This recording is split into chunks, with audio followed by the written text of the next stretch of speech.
is a city that pulsates with energy.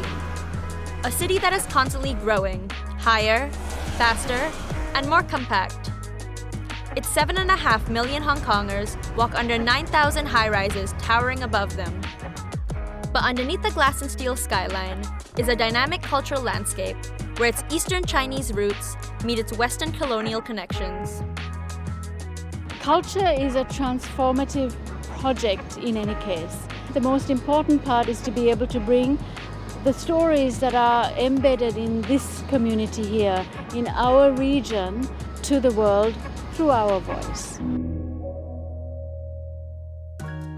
In the late 90s, an idea to develop the world's largest cultural center in Hong Kong began to take shape, the West Kowloon Cultural District. This project is absolutely mind-bogglingly exciting. The project contains a range of cultural facilities, museums, galleries, theaters, studios, and 23 hectares of open space. We want to let people enjoy art and culture in a natural environment, with a family, with your friends. In a city that has a lot of light, a lot of moving image that is commercially driven, we will be adding the artistic voice. So let's take a look at the buildings that make up the district. That is M+, that is our museum. The centerpiece of the West Kowloon Cultural District is M+. Museums are a very important part of the civic fabric of a city, and they add a dimension that is really essential to the heartbeat of the city. Sahanya Raphael is the museum director for M+, and since 2016 has watched the museum grow into the building it is today. Starting to feel very finished. You know, I used to go in when it was just a basement being prepared, right through now to completion.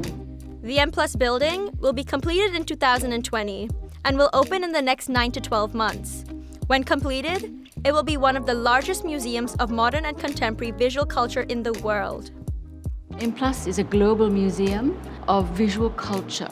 And what do I mean by visual culture? I mean design, architecture, moving image, visual art.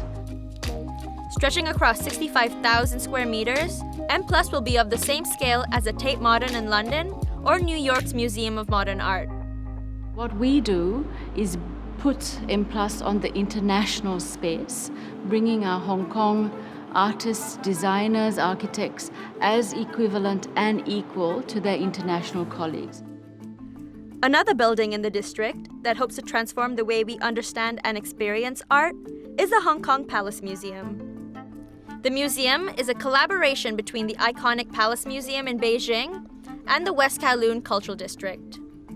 The building behind me is the Hong Kong Palace Museum building under construction.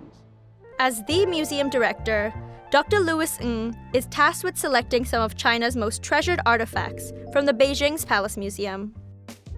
The Palace Museum collections are mainly made up of the imperial collections of the Ming and Qing dynasty. They are all China's national treasures.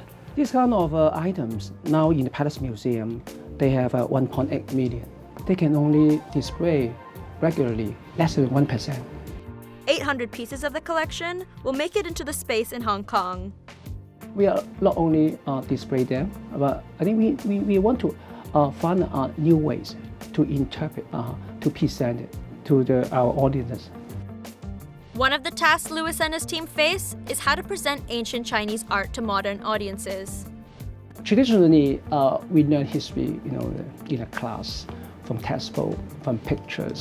Sometimes it's not interesting. Now we provide a very unique opportunity to let the people see the real objects in encountering these art objects, which was made maybe 1,000 or 2,000 years ago. But it's not just Louis and his team who are bringing ancient art to new audiences. Arts don't stay stagnant. Art's supposed to change according to times, otherwise you become irrelevant. As West Kowloon's head of performing arts, Paul Tam is tasked with transforming Hong Kong's performing arts sector. So it's 21st century performing artists, we need to bring ourselves to you. So we want to actually help you to understand us.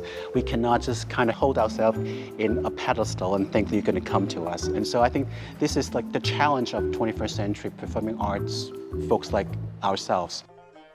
A key component of his mission, the WKCD Center. Having WKCD Center as the first piece of architecture for the whole district, I think that's quite symbolic. It speaks of the heritage of Hong Kong. We're part of the Chinese arts and culture. And so this is I think a kind of a statement to the Hong Kong people and to the rest of the world.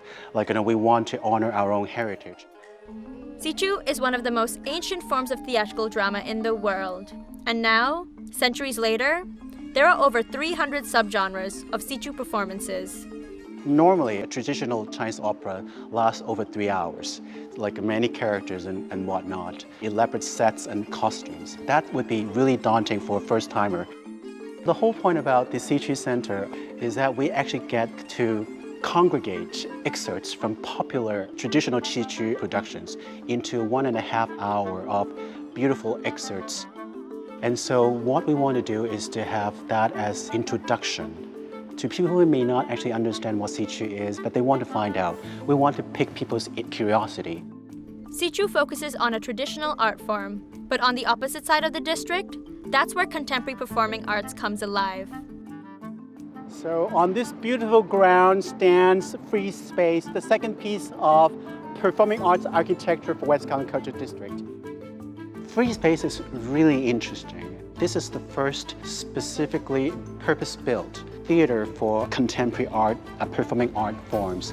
A lot of times, I think a place like this, a performing arts center in any big city, it's not just a city's pride or national pride. It's also the people's pride, because this is where people can congregate and have fun, and you can always come here. And this is I think what West Kowloon Cultural District really pines for, is to be something for everyone. As the district takes shape, it's also making a mark on the skyline of Hong Kong. The whole of West Kowloon had a master plan designed by Norman Foster, and within that footprint were different cultural institutions. Each of these institutions have different architects. It's a fantastic part of the cultural expression of the district. This is the Grand Theatre, the crown jewel of the WKCD Center. We take this Chinese philosophy, the Qi. It's all about no angles. And so you can see this beautiful wave-like movements within the theater. It's beautiful. Much like the masterpieces inside the district, some of the buildings themselves reflect their own unique heritage. So the architect draw reference from the layout of the Forbidden City. The design concept of Palace Museum is a fresh interpretation of Chinese visual culture. The museum building itself will be a cultural landmark in Hong Kong. But perhaps the building that steals the show? M+. The museum will have a 65-meter-high LED screen, an art piece in its own right. It's actually a lenticular system. The angles for the LED offer the opportunity for those sitting on the podium who are looking straight up at it to be able to recognize and distinguish the images, as well as those on the island far away. Like most cities, Hong Kong's landscape is constantly evolving from every perspective.